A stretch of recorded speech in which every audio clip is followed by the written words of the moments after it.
Hello guys, morning to all of you. You are watching Future Zone Classes. जैसा कि आप सभी को पता है कि अभी कोरोना वायरस को लेकर के लॉकडाउन चल रहा है, पूरा मार्केट क्लोज है, कोचिंग इंस्टीट्यूशन बंद है और जो भी 10th क्लास के बच्चे एग्ज़ाम दिए हुए हैं अभी रिजल्ट का वेट कर रहे हैं। रिजल्ट आई नहीं है, कोचिंग खुला हुआ है नहीं कि बच्चे जा करके चलो ट्रायल क्लास लेते हैं कि कौन कोचिंग फाइनली पढ़ना है। बच्चे घर पे परेशान हैं, तो आज से परेशान होने वाली कोई बात नहीं है। इस फ्यूचर जोन क्लास के प्लेटफॉर्म पर मैं AK सिंह आप लोगों के लिए आज से 11th का फिजिक्स स्टार्ट कर रहा हूँ। आप लोगों से एक निवेदन है कि चैनल को सब्सक्राइब करें और रेगुलर वे में वॉच करते रहें। 11th का हर एक टॉपिक बाय टॉपिक आपको सीक्वेंसली मिलते रहेंगे। तो चलिए 11th का आज पहला टॉपिक स्टार्ट करते हैं, यूनिट एंड डायमेंशन। अब टॉपिक का नाम ही है यूनिट एंड डायमेंशन। डायमेंशन तो देखेंगे बाद में, पहले यूनिट क्या होता है समझेंगे। अभी आपके सामने हम सिंपल 3 अलग अलग जगह पर 10 लिखे हैं। अगर आपसे हम पूछे कि इस 10 और इस 10 में कोई फर्क, क्या बोलोगे? नहीं सर, कोई फर्क नहीं है, सब तो 10 ही लिखा हुआ है। तो अभी इस 10 से आप डिफ्रेंशिएट नहीं कर पा रहे हो कि 10 कहाँ का है, क्यों लिखा हुआ है, इस 10 का मतलब क्या है। इस 10 का मतलब सिंबल आप एक नंबर जान रहे हो, लेकिन इस 10 के सामने हम मीटर m लगा दे, इस 10 के सामने kg लगा दे और इस 10 के सामने मान लो हम न्यूटन लगा दे। ओके, देन आप इस 10 को आप क्लियर समझ पा रहे हो कि 10 ये किसी न किसी चीज का लंबाई है, ये 10 किसी न किसी चीज का वजन है और ये 10 किसी न किसी ऑब्जेक्ट पे लगने वाला फोर्स है। तो यहाँ मेन गेम अब इस 10 का न रह के किसका है, दिस क्वांटिटी, और यही क्वांटिटी सब क्या कहला रहा है, यूनिट। ये क्वांटिटी क्या कहला रहे हैं, यूनिट। मान लो ये यूनिट, इसको हम U1 कह रहे हैं, समथिंग कुछ U2, U3, और ये जो वैल्यू है क्या कहलाते हैं, ये कहलाते हैं न्यूमेरिकल वैल्यू। Numerical value. तो आप समझ रहे हो कि यूनिट होता क्या है। यूनिट एक चूजन स्टैंडर्ड है जो किसी भी नंबर के सामने अगर लग जाए तो वो उस नंबर के बारे में कंप्लीट इंफॉर्मेशन देगा। अभी इस टर्म के पहले ये बस सिंपल एक 10 दिख रहा था, लेकिन अब ये तीनों चीज अलग अलग कैटेगरी के आ गए, क्लियरली दिख रहा है, और ये डिफरेंशिएट कौन किया है, this number, this is called unit. तो आप यूनिट को डिफाइन कर सकते हो, unit is a chosen standard which when applied in front of any number then it gives complete information about that number। लिखते हैं unit, it is a chosen standard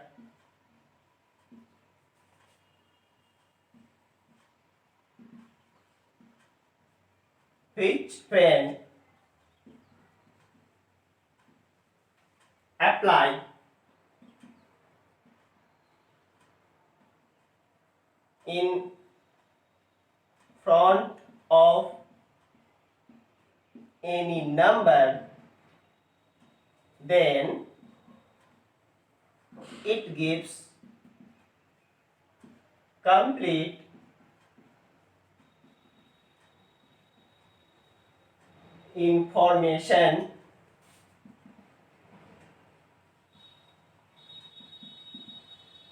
about that number। आप example में देख सकते हो जो अभी समझा है। अच्छा, एक और चीज आप देखो, जैसे हम अगर अब लिखे 1 मीटर, क्या है ये, डिस्टेंस मेजर कर रहा। इस 1 मीटर को हम ऐसे भी लिख सकते हैं 100 सेंटीमीटर, या फिर आप आगे चले जाओ, इसको ऐसे भी हम लिख सकते हैं 1000 मिलीमीटर। तो ये तीनों चीज क्या बराबर लिखा हुआ है, एक ही चीज लिखा हुआ है, केवल लिखने का तरीका बदला हुआ है। 1 metre equals 100 centimetre equals 1000 millimetre. अब आप देखो इस 1 मीटर, सेंटीमीटर और मिलीमीटर में इसमें यूनिट कौन है, यहाँ पर एक यूनिट है मीटर, एक यूनिट है सेंटीमीटर और एक यूनिट आपको दिखाई दे रहा है मिलीमीटर। इस यूनिट का ये क्या है, न्यूमेरिकल वैल्यू क्या है, न्यूमेरिकल वैल्यू। इस यूनिट का ये क्या है, न्यूमेरिकल वैल्यू, और ये इसके हैं न्यूमेरिकल वैल्यू। एक्चुअली आप इस एग्जांपल से देख पा रहे हो कि हमेशा n into you, n1 u1 n2 u2 और n3 u3 का वैल्यू क्या है, बराबर है। From above discussion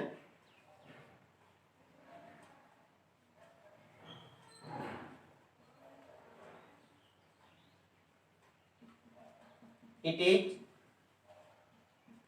clear that n into u बराबर कांस्टेंट, मीन्स आपको दिख रहा है कि n1 u1 n2 u2 n3 u3 ये सब बराबर है। मीन्स आप कह सकते हो n into u equals constant. n into you हमेशा क्या लेकर के आएगा, कांस्टेंट लेकर के आएंगे।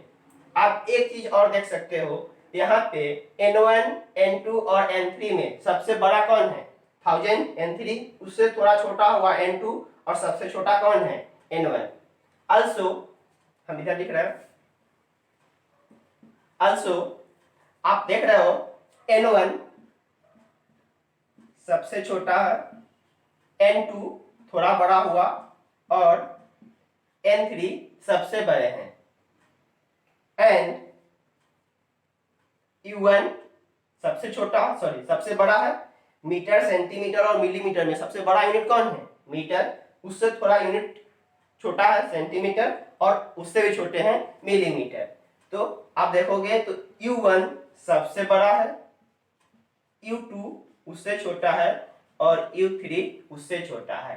मीन्स जैसे जैसे न्यूमेरिकल वैल्यू बढ़ रहा है वैसे वैसे यूनिट क्या हो रहे हैं, छोटे हो रहे हैं। बिल्कुल होना भी चाहिए क्योंकि दोनों का प्रोडक्ट क्या हो रहा है, कांस्टेंट जा रहे हैं। ये वैल्यू जितना गुना बढ़ेगा ये उतने ही गुने घटेंगे ताकि प्रोडक्ट पे कोई फर्क ना पड़े।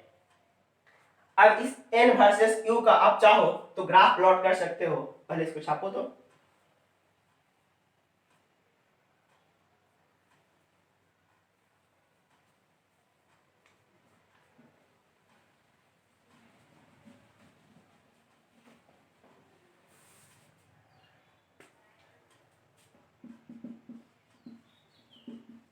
Graph between n versus u, n versus u, या फिर आप u वर्सेस n का भी ग्राफ प्लॉट कर सकते हो। मीन्स अपने पास y प्लॉटिंग n को दे रहे हैं एंड x प्लॉटिंग u को दे रहे हैं, ये ओरिजिन है।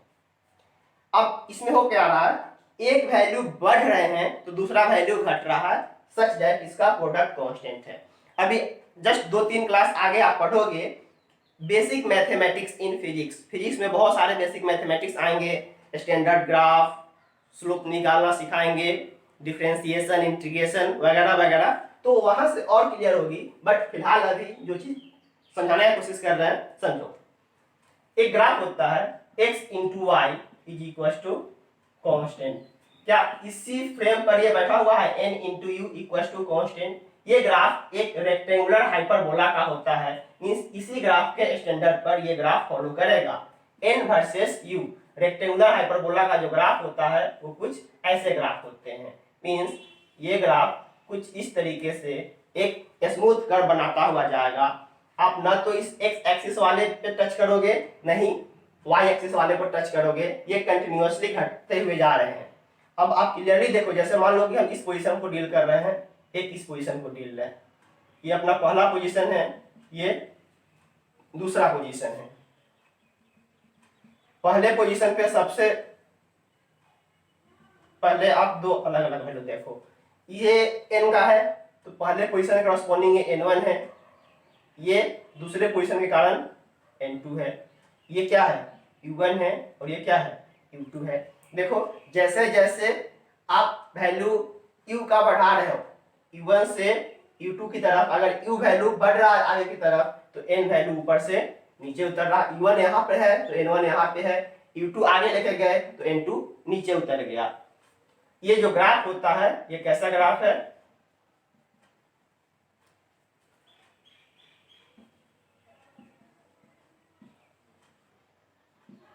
Rectangular hyperbolic. ये कैसा ग्राफ होता है, रेक्टेंगुलर हाइपरबोलिक। अब आप u वर्सेस n का भी ग्राफ प्लॉट करोगे, u वर्सेस n का ग्राफ प्लॉट करोगे, ये ग्राफ भी कुछ वैसा ही होगा, ये ग्राफ भी वैसे ही होंगे, रेक्टेंगुलर हाइपरबोलिक ही होंगे। क्लियर। ग्राफ में प्लॉटिंग थोड़ा सा अगर आप बदलते हो,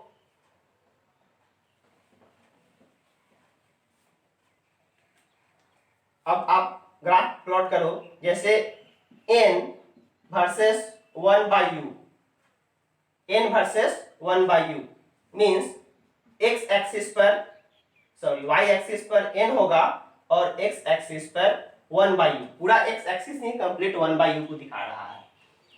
आप इसके पहले एक चीज देखो कि x इंटू वाई मीन्स अपने पास n into u equals to constant value है।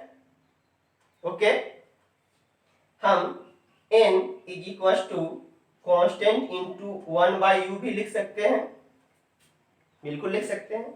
इसको अगर हम कंपेयर करें, फिलहाल अब ये चीज हम पढ़ाए नहीं है क्योंकि आज पहला ही क्लास है, तो आप जानते हो या फिर नहीं जानते हो तो आगे जस्ट पढ़ोगे y is equals to m x, जहाँ m कोई ना कोई कांस्टेंट होता है y और x तो वेरिएबल है, y is equals to m x एक स्ट्रेट लाइन का ग्राफ होता है जो कि ओरिजिन से पास करते हैं। ये सारी चीज पढ़ोगे जस्ट आगे हम ही पढ़ाएंगे मैथमेटिक्स में, बेसिक मैथमेटिक्स इन फिजिक्स।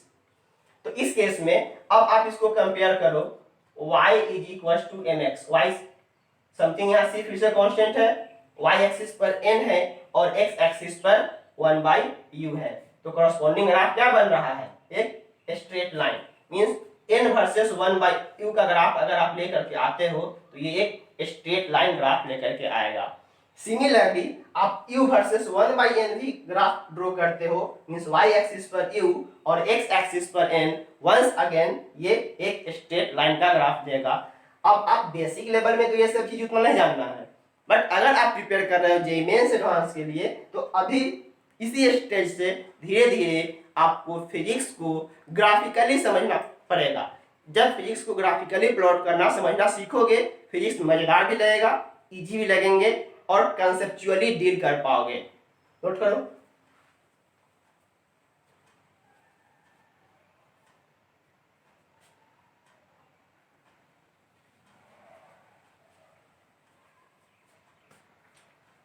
आपके पास एक n into u equal to constant formula के रूप में रख सकते हो।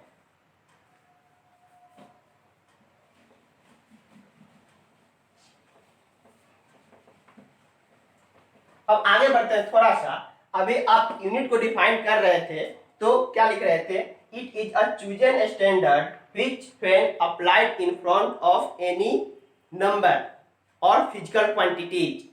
अब फिजिकल क्वांटिटी क्या होता है, अब बहुत सारा फिजिक्स में नाम सुनते होंगे, length, mass, time, acceleration, velocity, momentum, kinetic energy, यही सब क्या है, फिजिकल क्वांटिटी है। मींस एक ऐसा क्वांटिटी जिसके रेस्पेक्ट में या फिर जिसका यूज करके हम लॉज ऑफ फिजिक्स को डिराइव करते हैं, डिफाइन करते हैं। एक नया टर्म आप डिफाइन करो, physical quantity.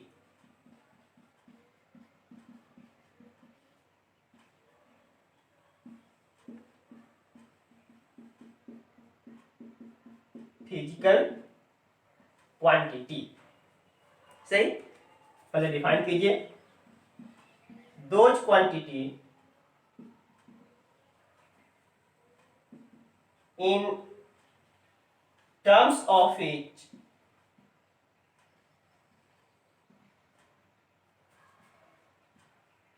laws of physics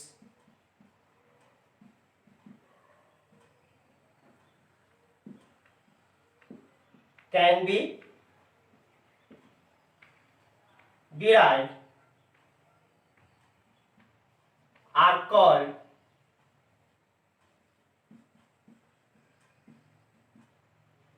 physical quantity. Those quantity in terms of which laws of physics can be derived are called physical quantity. फिर से डिफिनीशन से कोई ज्यादा मायने मतलब है नहीं, चीजों को समझेंगे। एग्जाम्पल में आप लिख सकते हो, एक्चुअली फिजिक्स में जितना भी आप नाम सुनते हो वो सबके सब फिजिकल क्वांटिटी होता है। लेंथ, मास, वेलोसिटी, फोर्स, पावर, कुछ भी करोड़ों मिलेंगे आपको, अनगिनत है ये। सही, ये सारे के सारे क्या है? फिजिकल क्वांटिटी है। और जो यूनिट अभी जस्ट पढ़े हो वो यूनिट क्या होता है? इसी फिजिकल क्वांटिटी को रिप्रेजेंट करने के लिए एक स्पेसिफिक टर्म्स। ओके, अब ये फिजिकल क्वांटिटी कितने तरीके के होते हैं? फिजिकल क्वांटिटी कितने तरीके के होते हैं? इसमें कंट्राडिक्टी है। कोई बताता है दो, फंडामेंटल या बेसिक या इंडिपेंडेंट, और दूसरा डिराइव्ड और डिपेंडेंट। दो ही कैटेगरी में कर देते हैं, और तीसरा अलग से समझा देते हैं सप्लीमेंट्री फिजिकल क्वांटिटी, जिसमें दो ही आते हैं, एंगल और सॉलिड एंगल। नहीं तो कोई कोई कैटेगरी कर देता है बेसिक, डिराइव्ड और सप्लीमेंट्री। तो हम भी पहले कर रहे हैं बेसिक मतलब फंडामेंटल फिजिकल क्वांटिटी और डिराइव्ड फिजिकल क्वांटिटी, वो नोट में करके करा देंगे क्या होता है एंगल और सॉलिड एंगल, वो एक्सेप्शनली अलग है वो। ओके, आओ types of unit, sorry physical quantity.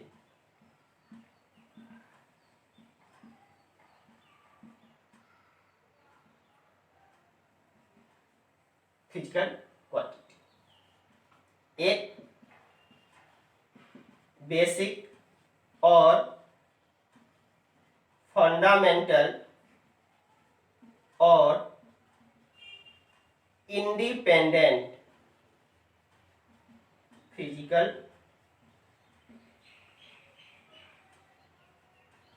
Quantity, दूसरा डिराइव्ड और डिपेंडेंट फिजिकल क्वांटिटी।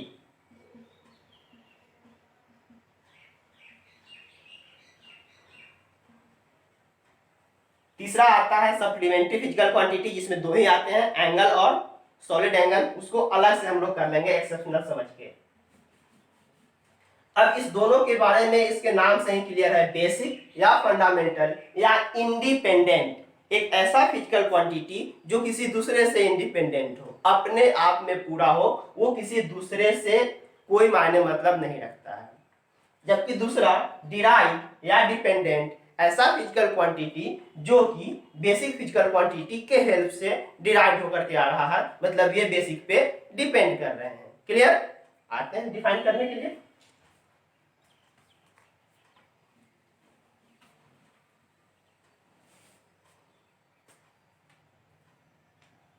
हम इस नाम से ज्यादा बढ़िया दिखाएंगे, क्योंकि इंडिपेंडेंट नाम से ही क्लियर है, इंडिपेंडेंट फिजिकल क्वांटिटी, या फिर ज्यादा प्रचलित है बेसिक या इंडिपेंडेंट। डालो पहला basic physical quantity. Basic physical quantity, those physical quantities which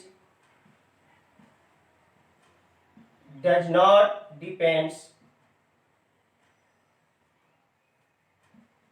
upon any other physical quantity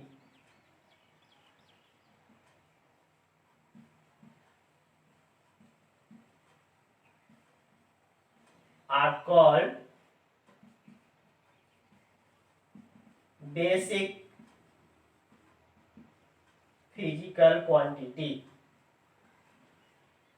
ये केवल और केवल 7 है।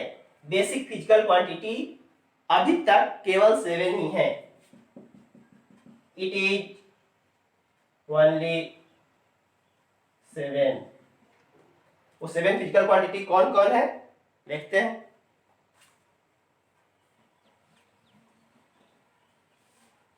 अब इसी फिजिकल क्वांटिटी के साथ साथ उसके एसआई यूनिट भी लिख लेते हैं, क्योंकि वापस से ना पढ़ना पड़े।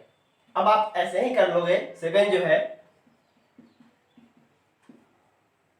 यहाँ पे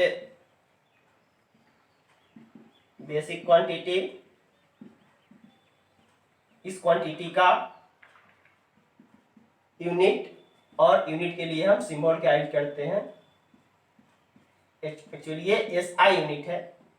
यूनिट भी कई तरीके के होते हैं, आगे पढ़ेंगे। फिलहाल हम एसआई यूनिट और इसका ये सिंबल दिखा रहे हैं। ये कितने हैं? केवल और केवल 7। पहला लेंथ, एसआई यूनिट क्या होता है? Metre, symbol small M. Mass, SI unit क्या होता है? किलोग्राम, सिंबल यूज करते हो केजी। टाइम, एसआई यूनिट क्या होता है? सेकेंड, सिंबल यूज करते हो एसईसी। कोई कोई बुक एस से भी काम चलाता है, बट पूरा एसईसी हम लिखेंगे हर जगह। चौथा टेम्परेचर, टेम्परेचर इसका एसआई यूनिट क्या होता है? केल्विन। बहुत सारे बुक के और थीटा दो वैल्यू यूज करते हैं। केल्विन के लिए या तो के यूज करते हैं, नहीं तो थीटा यूज करते हैं। पांचवा इलेक्ट्रिक करंट। ये चीज एक्चुअली आप लोग पढ़े होंगे कहीं ना कहीं 9th 10th में, ये चीज पढ़ 9th में शायद। Electric current SI unit ampere, A या फिर एएमपी भी यूज करता है। छठा अमाउंट ऑफ सबस्टेंस,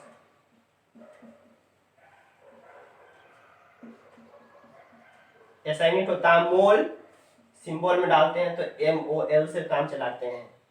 ये आप सबसे ज्यादा यूज करोगे केमिस्ट्री में। ये केमिस्ट्री में यूज होने वाली फिजिकल क्वांटिटी है। फिजिक्स में आपको बहुत ही कम दिखाई देंगे, ना के बराबर। Last luminous intensity, candela, CD। और ये जहां पर भी वेव मोशन होता है, वेवी कर्व होते हैं, किसी भी लाइट का इंटेंसिटी वगैरह चेक करना होता है, वहां पे ये चीज यूज होते हैं। मतलब लास्ट के जो 2 है 6 और 7, ये केमिस्ट्री में मोस्टली यूज होते हैं। और इसका यूज आप बहुत कम देखोगे। आपके पास मेनली यूज होने वाले शुरू से 5 है: लेंथ, मास, टाइम, टेम्परेचर और इलेक्ट्रिक करंट। और इस पांचों में भी ये तीनों लेंथ, मास और टाइम ऑलमोस्ट यूनिट में आते हैं। ओके, तो बेसिक में यही 7 फिजिकल क्वांटिटी है। इसके एसआई यूनिट है और सिंबॉलिकली हम क्या रिप्रेजेंट करते हैं, कौन लेटर से, वो दिखा रहे हैं। नोट कीजिए फटाफट।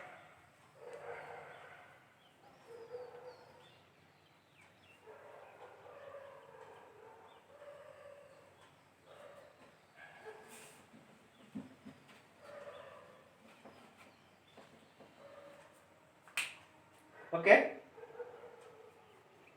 मिटा दो। चलिए आप आ जाइए second types of physical quantity, जो कि है डिराइव्ड और डिपेंडेंट। डिपेंडेंट फिजिकल पीएच वाली लिखे छोड़ दिए हैं। डिपेंडेंट फिजिकल क्वांटिटी, नाम ही है dependent. Those physical quantity which depends upon fundamental or basic physical quantity are called dependent or derived physical quantity।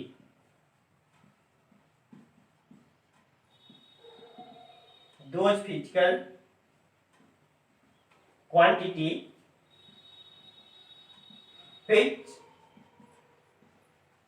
depends upon basic physical quantity are called dependent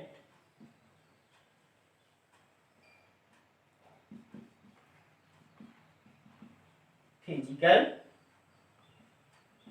quantity. Okay, अब इसके example और इसके संख्या असंख्य हैं। अब जितने डिपेंडेंट फिजिकल क्वांटिटी है ये काउंटेबल नहीं है।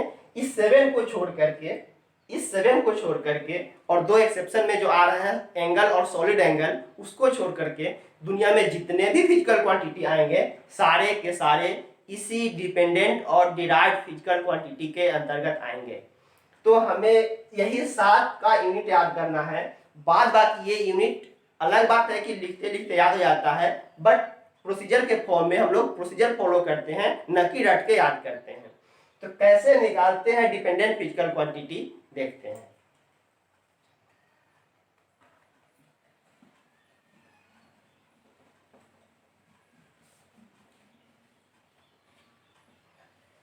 इसके एग्जाम्पल में कुछ लिख दो। Velocity, acceleration, force, momentum, work, power, कितना जितना भी लिखते रहोगे, जो भी नाम सुनते हो फिजिक्स में, वो सारे के सारे डिपेंडेंट में आएंगे। कैसे इसके यूनिट निकलते हैं देखते हैं।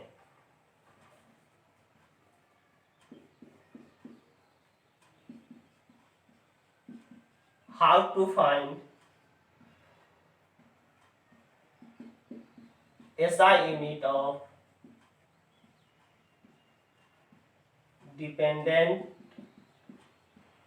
physical quantity। Dependent physical quantity का SI यूनिट निकालते कैसे हैं। आप इसी में से कोई एग्जांपल उठाओ। वेलोसिटी क्या होता है? Velocity displacement by time, displacement per unit time को डिफाइन करके देते हैं वेलोसिटी।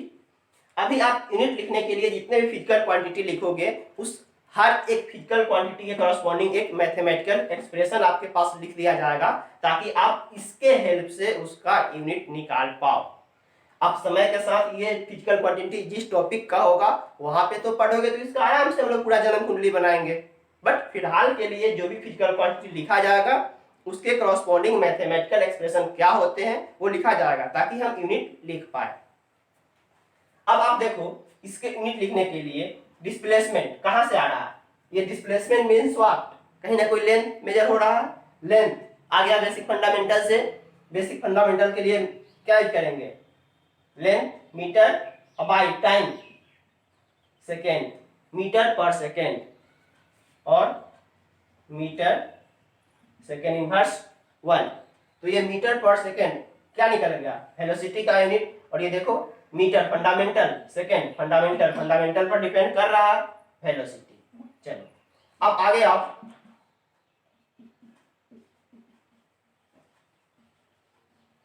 एक्सेलरेशन। एक्सेलरेशन क्या होता है? Change in velocity per unit time, change in velocity per unit, change in velocity by time taken. तो चेंज इन वेलोसिटी मतलब कुछ ना कुछ ये वेलोसिटी है। वेलोसिटी ऑलरेडी अब आप वेलोसिटी का यूनिट निकाल चुके हो क्या? Metre per second. नहीं, अगर नहीं जानते हो तो फिर से वेलोसिटी को तोड़ो, distance by time, sorry displacement by time.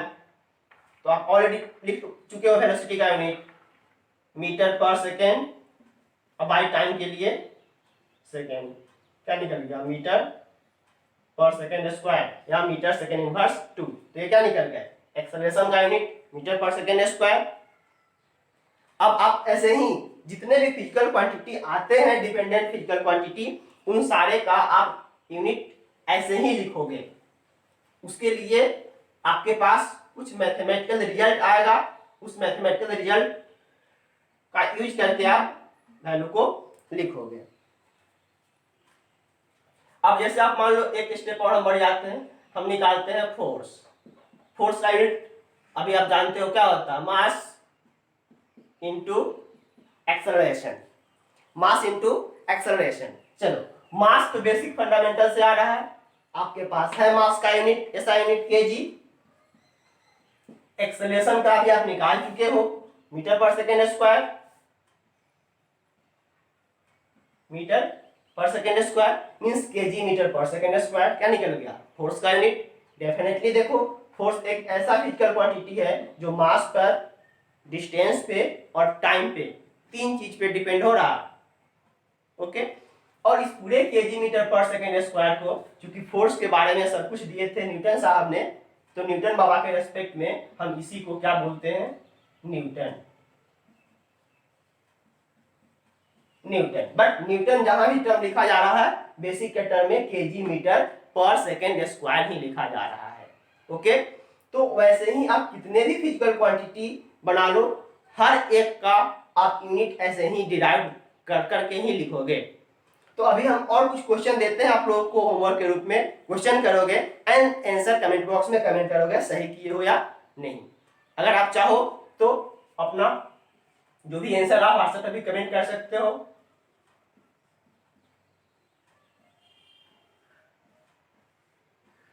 यही फ्यूचर जोन क्लास मतलब मेरा व्हाट्सएप नंबर है 8271598086। रेगुलर क्लास वॉच कीजिए, सब कुछ समझ आएंगे। और जो भी बच्चे बिहार बोर्ड से एग्जाम दिए होंगे कि चलो जिसका इंग्लिश थोड़ा कमजोर है, हिंदी मीडियम से पढ़ेंगे, मेरा सजेशन मानो हिंदी मीडियम से कभी भी आईएससी का सिलेबस मत पढ़ना, बाद में पछताओगे। शुरू में कुछ दिन तक परेशानी होगी, फ्रस्ट्रेट होगे, मेरे तरह ही हम भी बिहार बोर्ड के स्टूडेंट रहे हैं, बट आगे चल के इंग्लिश मीडियम ही आपको बेनिफिट पहुंचाएगा। हिंदी मीडियम में पढ़ोगे, कल होके अपने आप को पछताओगे। तो कुछ दिन तक परेशानी सहना, बट पढ़ना हिंदी मीडियम में नहीं, इंग्लिश मीडियम में।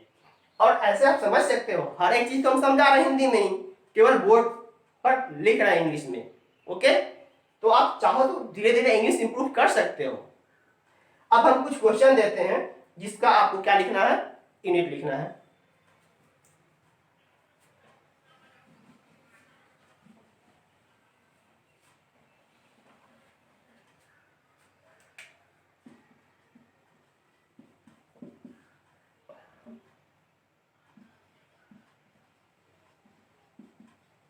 मोमेंटम, मोमेंटम होता क्या है, मैथमेटिकल हम एक्सप्रेशन लिखते हैं। मोमेंटम होता है मास इनटू वेलोसिटी।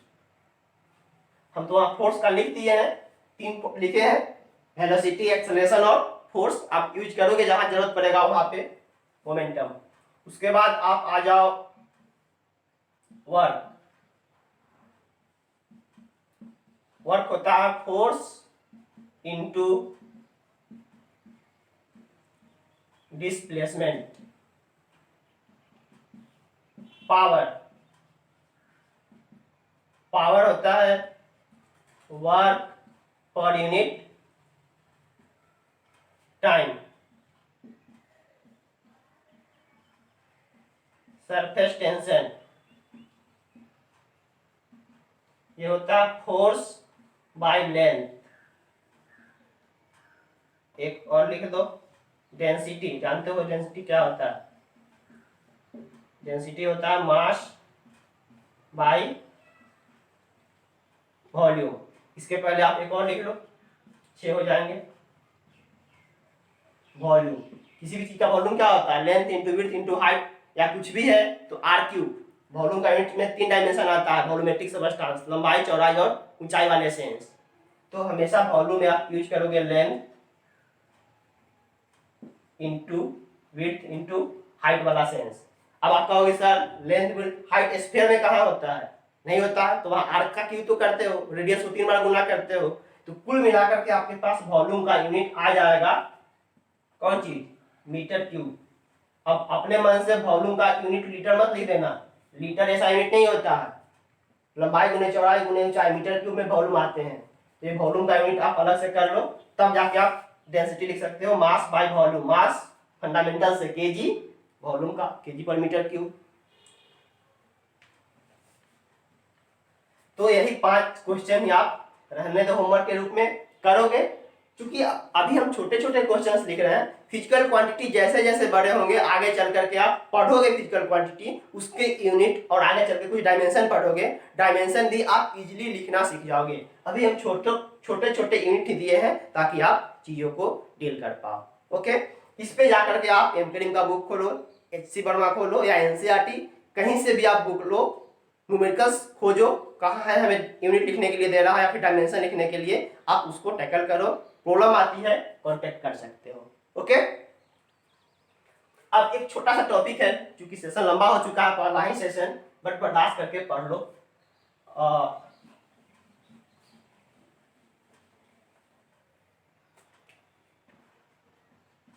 नोट, अभी आप जो देख रहे थे कि फिजिकल क्वांटिटी का हम एक अगला कैटेगराइजेशन छोड़ दिए थे, सप्लीमेंट्री फिजिकल क्वांटिटी या सप्लीमेंट्री यूनिट। उसमें दो अलग अलग आते हैं, एक होता है प्लेन एंगल और दूसरा होता है सॉलिड एंगल। प्लेन एंगल का यूनिट होता है रेडियन, ऐसा यूनिट रेडियन डिनोट करते हैं RAD, और इसका होता है स्टेरेडियन, STR से डिनोट करते हैं।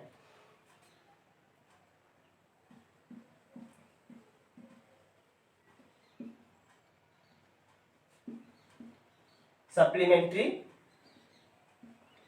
फिजिकल क्वांटिटी, ये केवल दो ही है, प्लेन एंगल और सॉलिड एंगल। अब ये क्या है प्लेन एंगल और सॉलिड एंगल, जरा समझ लोगे आप। प्लेन एंगल तो समझ में आता है, दो रे के बीच का जो इंक्लिनेशन होता है, जिसको अभी तक आप पढ़ते आ रहे हो, प्लेन एंगल के नाम से जानते हो। इसका ऐसा यूनिट क्या होता है, रेडियन, जिसमें जानते हो कि पाई रेडियन का वैल्यू होता है 180 डिग्री, मैथमेटिक्स में पढ़े होंगे। अब ये सॉलिड एंगल क्या है, ये प्लेन एंगल है, नाम ही है प्लेन एंगल, मतलब दो लाइन के बीच का ये इंक्लिनेशन। सॉलिड एंगल, आप अभी तरबूज का सीजन है, एक तरबूज लो, तरबूज में समथिंग कुछ ऐसे कट करो, तो जैसे ही कट करोगे तो उसके सेंटर पर जाते जाते, जैसे मान लो कि आपके पास ये तरबूज है 3D फिगर, इसमें हमें यहाँ पर कुछ इस इतने बड़े कट करने हैं, तो आप सेंटर पर आते आते कुछ इस तरीके का एक, अब इसको 3D फिगर कैसे समझा, इस तरीके से अब जैसे ही कट करोगे इसके सेंटर पर एक कोनिकल शेप में ऐसे कट होके आ जाएंगे, तो यहाँ पर ये जो एंगल बन रहा है वो क्या बनेगा, सॉलिड एंगल। आप यहाँ से देख सकते हो, जैसे मान लो कि हम एक ये कोन बनाए शंकु, तो यहाँ पर ये जो कुछ एंगल बन रहा है ना, ये एंगल आप प्लेन एंगल में नहीं डिनोट करोगे, ये सॉलिड एंगल में आता है, 3D एंगल होते हैं। वैसे ही आप जो भी समझा रहे थे तरबूज वाला फिगर, जैसे मान लो अपने पास कोई इस शेप में तरबूज का कटिंग किए हो, ये, तो यहाँ पर ये जो एंगल बनेगा, ये कैसा एंगल बनेगा, 3D, कुछ मतलब प्लेन का एंगल नहीं है, ये कुछ इस तरीके का एंगल बनेगा, यही एंगल क्या कहलाता है, सॉलिड एंगल, स्टेरेडियन। ओके, तो इसके बारे में ज्यादा जानकारी अभी आपको लेना ही नहीं है, बस ऐसे ही जान लो कि सप्लीमेंट्री फिजिकल क्वांटिटी में दो एक्स्ट्रा यूनिट आते हैं, प्लेन एंगल रेडियन, RAD से सिंबल दिखाते हैं, सॉलिड एंगल स्टेरेडियन, STR से दिखाते हैं। तो बेसिकली जो भी फिजिकल क्वांटिटी और यूनिट से रिलेटेड जो बेसिक आज का क्लास था, आशा करते हैं समझे होगे। आप रेगुलर वे में क्लास वॉच करो, हर एक पॉइंट टैकल करेंगे, बढ़िया से पढ़ेंगे। एक चीज और, आप चैनल पे जाके अगर चैनल सब्सक्राइब करोगे ना, तो चूंकि यहाँ पे 12th का भी वीडियो मिलेगा, 11th के भी मिलेंगे, अभी तो कुछ 10th का भी वीडियो डाल दे रहे हैं, बच्चे परेशान कर रहे थे, तो वहां से आप जाओगे चैनल के राइट साइड में प्लेलिस्ट, और प्लेलिस्ट में 11th यूनिट एंड डायमेंशन के नाम से आपके पास एक मिलेगा प्लेलिस्ट। प्लेलिस्ट ओपन करोगे, देन प्लेलिस्ट के अकॉर्डिंगली आपको सीक्वेंस वाइज सारा वीडियो मिलता जाएगा। अदरवाइज आप रैंडमली कोई वीडियो देखोगे, स्किप करके देखोगे, कुछ समझ नहीं आएगा। अगर वीडियो समझ आए, बढ़िया लगे तो वीडियो पे लाइक कमेंट भी कर दिया कीजिएगा। तब तक के लिए ओके बाय। हंसते रहिए, मस्त रहिए, पढ़ते रहिए।